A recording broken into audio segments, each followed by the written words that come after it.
দিনের বেলায় সারাদিন না খেয়ে থাকা অর্থাৎ রোজা রাখা, ফরজ ওয়াজিব সমূহ পালন করা এবং রাতের বেলায় কিয়ামুল লাইল সহ অন্যান্য ইবাদতে মশগুল থাকা।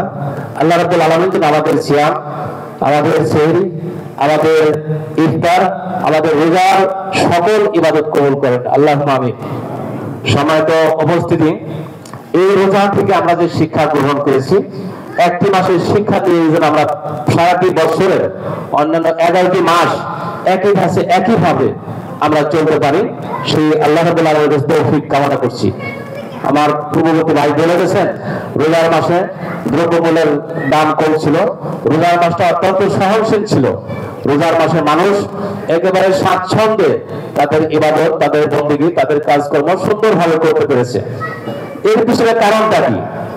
এর পিছনে কারণ একটাই, যে সমস্ত ভাইরা আমার সামনে বসে আছেন, আপনাদের দীর্ঘ 15 থেকে 16 বছরের লড়াই, দীর্ঘ 15 থেকে 16 বছরের যে আন্দোলন আপনারা করেছেন, সেই আন্দোলনের ফসল 36 জুলাই যে সমস্ত ভাইরা, এদেশের ছাত্র সমাজ, সাধারণ মানুষ, তারা যে জীবন বিলিয়ে দিয়ে গেলেন, তার ফসল হচ্ছে স্বস্তির ভাবে আমরা রোজা রাখতে পেরেছি। গত বছর রোজা দিয়ে আমাদের পেঁয়াজের দাম ছিল 150 থেকে 40 টাকা, আমরা এই রোজার মাসে পেঁয়াজ ক্রয় করেছি মাত্র 28 থেকে 30 টাকায়, ঠিক কিনা? আমরা কি এই পরিবেশটা চাই না? চাই কিনা? আমরা যদি চাই, তাহলে এখন যারা দেশ পরিচালনা করতেছে, যে ছাত্র সমাজের উদ্যোগে এবং আপনাদের মতো মানুষ, আপনাদের আন্দোলন ফসল হিসেবে যারা দেশের দায়িত্বে এসেছে, তাদের সহযোগিতা করা আমাদের প্রয়োজন আছে কিনা? কি বলেন আপনারা?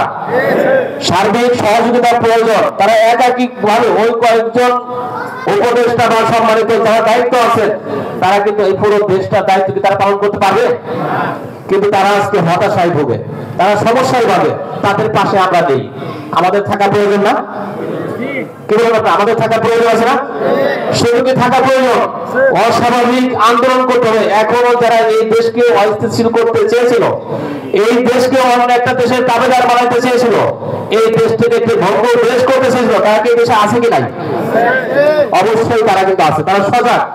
বিভিন্ন জায়গা থেকে বিভিন্ন ভাবে বিভিন্ন কৌশল করে তারা চাচ্ছে দেশটিকে আবার আগের জায়গায় নিয়ে যাওয়া।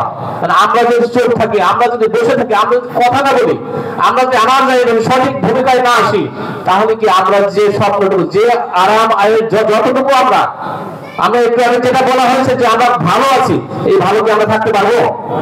কোনোভাবেই থাকা সম্ভব নয়। বাংলাদেশ জামাত ইসলামী চাচ্ছে আল্লাহর জমিনে আল্লাহর দ্বীন প্রতিষ্ঠা করা। এই জন্য বাংলাদেশ জামাত ইসলামী আগামী নির্বাচনে ইতিমধ্যে 300 আসনে এমপি প্রার্থী মনোনীত করে ঘোষণা দিয়েছে।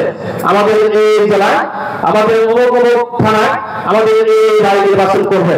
এই নির্বাচন কিছু ভাইয়ের দায়িত্ব নাকি আমরা চাইছি আমাদের দায়িত্ব? আমি এবং ধামরাই উপজেলা এবং পৌরসভার যে ভাইরা আছেন, আমরা এখানে যারা উপস্থিত হয়েছি, আজকে আমার বিশ্বাস যে আজকে অনেকেই হয়তো অফিস আছে, ডিউটি আছে, যেখানে হয়তো সবাই যাদেরকে দাওয়াত দেওয়া তারা আসতে পারেন নাই, কিন্তু আমরা যারা উপস্থিত হয়েছি, আজকে থেকে আমাদের একটি কেন্দ্রীয় কর্মসূচি ঘোষণা হচ্ছে। আমরা কি জানি? জানি না? আমরা যদি না